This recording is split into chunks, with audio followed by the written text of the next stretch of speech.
Kekeringan yang melanda hampir seluruh wilayah Bali, termasuk Kabupaten Tabanan, mengakibatkan petani resah.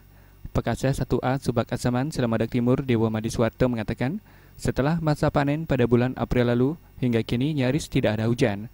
Otomatis pengairan di sawah pun menjadi kering. Sungai-sungai di sekitarnya juga surut.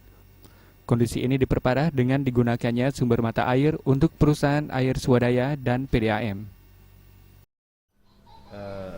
Kalau atas nama masyarakat dusun dia minta gini, air bersih, PDAM. Nah itu satu sisi sebagai tani minta air supaya di sawah ada. Nah sumber-sumber air itu kan dibawa pulang itu. Dia nganggap aja dari Saren Buano itu ke selatan itu.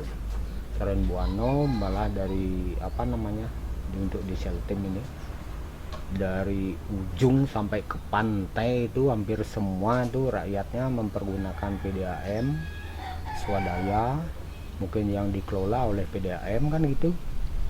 Itu semua naik ke rumah, akhirnya sungai itu kering karena sumbernya itu saja gitu.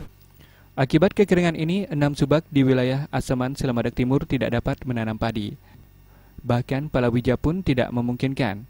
Tabanan yang dijuluki lembung beras tidak dapat memproduksi padi sehingga meresahkan para petani yang menggantungkan hidupnya pada pertanian.